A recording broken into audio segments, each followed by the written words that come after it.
Si tu t'es déjà dit, je me déteste, je me trouve nulle, franchement, je m'aime pas, j'aimerais être différente, être plus ci, être plus ça, reste avec moi. Parce que dans cette vidéo, je ne vais pas te vendre en 3 affirmations devant ton miroir, aime-toi, mais je vais te donner des décisions concrètes qui changent vraiment la relation à toi, de toi à toi. Que ce soit dans ton temps, dans ton argent, dans tes limites. Et à la fin, en bonus, je te propose un petit mini challenge de 30 jours, mais qui sera simple pour que tu le tiennes dans le temps et efficace. Si tu ne me connais pas encore, je suis Justine Alves-Jaco et j'accompagne les femmes à créer leur business pérenne et duplicable tout en se réconciliant avec elles. Moi, j'ai compris un truc ces derniers mois avec tout ce qui s'est passé dans ma vie et autour de moi, c'est que quand une pensée, quand quelque chose reste à l'intérieur et qu'on le rumine et qu'on le ressasse constamment, ben en fait ça nous bouffe et évidemment le corps va le transformer d'une manière ou d'une autre et on va l'utiliser tout le temps contre nous. Tandis que quand ça commence à devenir un geste qui est concret, qui est dans la matière, qui est vers l'extérieur, qui sort de juste notre mental, eh ben ça commence à bouger et on commence à se respecter et du coup il y a quelque chose de plus doux qui s'installe. Le je me déteste, il est peut-être un petit peu fort, peut-être que c'est pas vraiment ça que tu te dis, mais c'est toutes ces phrases où tu vas te flageller et te rabaisser. Et ces phrases-là, elles font pas de bruit du tout. Parce que c'est vraiment entre toi et toi. Et même si tu le dis à voix haute, il va y avoir toujours un peu un petit sourire, un petit excuse. Ah, je suis trop nulle. Excuse, j'y ai pas pensé.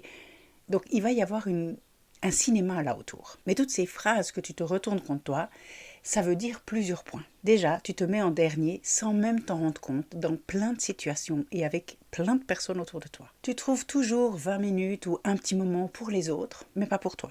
Tu vas offrir des cadeaux, tu vas dépenser soit de l'argent, soit du temps pour les autres, mais pas pour toi. Tu dis oui pour éviter un malaise, parce que c'est plus facile, parce que quand même tu peux bien le faire, parce que l'autre personne sinon elle va être un peu triste. Puis après tu t'en veux parce que évidemment tu t'es pas respecté. Puis à la fin de la journée, bah, tu es vide, tu es fatigué, tu n'as même pas pris ces 5 minutes pour toi et tu t'en veux. Donc il y a un côté où c'est comme si tu vivais ta vie en étant un bonus. Tu es là pour les autres. Puis en tant que maman, eh ben, il y a quelque chose qui est relativement souvent comme ça, parce que quand les enfants sont petits, on va régulièrement se faire passer en dernier parce qu'on a, soi-disant, pas le choix.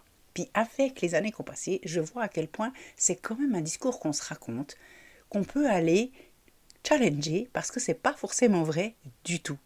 C'est même carrément pas du tout vrai. Et là, je sais que je pousse un peu, mais en attendant, je vois à quel point c'est vrai. Donc un truc important que je veux te dire, c'est que évidemment, si tu te retrouves dans cette situation, si tu te retrouves dans ces phrases que je viens de dire, c'est pas que tu es nul, que tu as fait tout faux, que tu es complètement à côté de la plaque.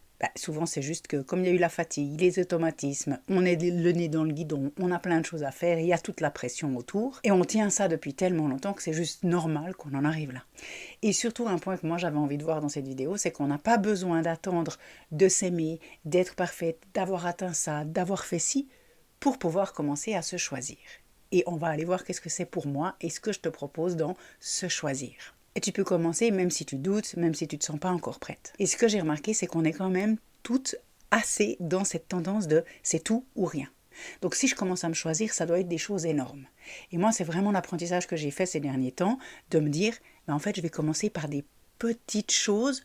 Le but, c'est je fais petit pour le tenir dans le long terme. Et ça, franchement, ça a changé tellement de choses pour moi. Je suis sûre que ça va le changer pour toi aussi. L'idée, là, aujourd'hui, ça va être d'arrêter de choisir dans ta tête, de dire je ferai ça, je ferai ça, je ferai ça, et de commencer à le mettre dans le concret. Et la première chose que je t'invite à faire, c'est prendre ton agenda et te mettre des me-time, on dit en anglais, c'est-à-dire des moments pour toi. Si tu peux te mettre 2 heures, mais parfait, fais. Par contre, souvent, on va plutôt se mettre 10 minutes parce qu'au début, on n'a pas forcément ce temps-là. Et quand je te dis des moments pour toi, bien sûr que ça peut être des moments où tu vas faire du sport. J'en connais plusieurs, des clientes, des amis qui font pas mal de sport et du coup qui mettent ça. Simplement, va regarder si tu fais beaucoup de sport, est-ce que c'est pas aussi une fuite? Parce que du coup, tous tes moments pour toi, c'est que les moments où tu fais du sport. C'est pas un moment où tu te poses dans le canapé et tu fais rien. Parce que ça peut être un moment à toi aussi. Tu as aussi ce droit-là. Ce devoir, j'ai envie de dire même. Donc, un créneau par semaine minimum de 15-30 minutes juste pour toi. Et là, tu vas faire la différence. Tu peux même faire un état des lieux, de regarder dans ta semaine quand est-ce qu'il y a des moments où tu as l'impression que tu fais des choses, mais en fait que tu es en train de scroller sur ton téléphone, que tu es en train de faire vite une lessive, etc., etc. Tous ces moments, tout d'un coup, ça peut être des moments que tu vas pouvoir changer en des moments de vrais moments pour toi. Ensuite, il va y avoir aussi se choisir par rapport à l'argent. Et moi, j'aime bien parler d'investissement parce que c'est quelque chose qui peut être facilement mis en place, qui va être quelque chose de récurrent. Tu peux te dire qu'une fois par mois, tu vas investir 20 francs ou 20 euros et quelque chose qui est récurrent et que tu sais que ça va tourner et que ça passe en premier. Parce que finalement, ce qu'on va investir, c'est aussi ce qui va permettre que ça travaille pour nous et qui va apporter vers une des libertés qui est hyper importante, c'est la liberté financière dont je te parle dans certaines autres vidéos ici. Et puis si tu préfères, ça peut être te dire je mets une somme par mois qui est pour moi, pour un cadeau que j'ai envie de pouvoir avoir à ma disposition et tu le fais vraiment en conscience, c'est-à-dire où tu ne vas pas te dire je culpabilise après, etc. Et de nouveau, ça peut être 8 francs ou 8 euros pour un café chez Starbucks une fois par mois parce que ça te fait trop plaisir d'avoir ce monstre café avec la vanille là, et puis la crème chantilly et puis tout ce qu'ils mettent dedans qui est trop délicieux. Ça me fait penser que ça fait trop longtemps que j'ai plus bu de café Starbucks. Puis en troisième, ça peut être quelque chose en lien avec les limites, c'est-à-dire un stop que tu vas mettre, soit à toi, soit aux autres. Ça peut être « je réponds plus aux messages à partir de 19h ». Quand je dis non, je ne justifie plus pourquoi je dis non.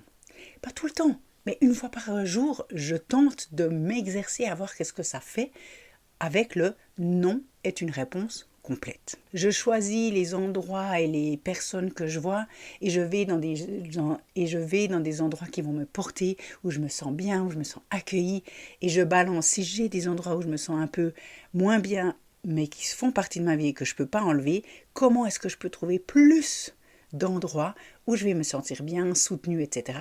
pour que ça fasse cette balance. Et en faisant une action par thème, par exemple, ou rien qu'une de ces actions, ton cerveau, il va déjà voir que tu passes à l'action, qu'il peut compter sur toi, que tu es là pour le protéger, et ça va changer quelque chose directement dans l'énergie. Puis moi, ça a vraiment été la bascule. Et ça n'a pas été de faire plein de méditations, etc. Ça a été plutôt d'aller me connecter à OK, qu'est-ce que j'ai envie de m'engager envers moi, et je le fais tous les jours, no matter what. Quoi qu'il en soit, je le fais.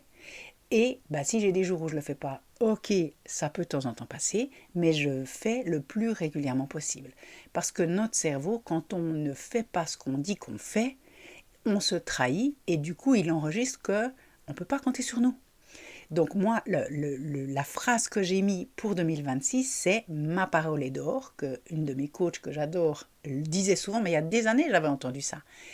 Et j'avais bien compris, mais je ne l'avais pas vraiment mise en action, je t'avoue. Tandis que là, c'est mon mot d'ordre de 2026, c'est-à-dire quand je m'engage envers moi à faire quelque chose ou à être quelque chose ou vers un but, je le fais quoi qu'il se passe. Donc j'ai mis en place des choses pour me soutenir. Je ne l'ai pas forcément dit à tout le monde parce que c'est pour beaucoup de choses entre moi et moi, mais je vais passer à l'action régulièrement. Et aussi, je vois à quel point cette phrase-là va me permettre de rester dans « je suis capable, je peux y arriver, j'ai confiance en moi et j'y vais ». Donc maintenant, pour le mois suivant, les 30 prochains jours, le passage à l'action, c'est de choisir un de ces thèmes ou de faire les 3. Ça, c'est toi qui vois.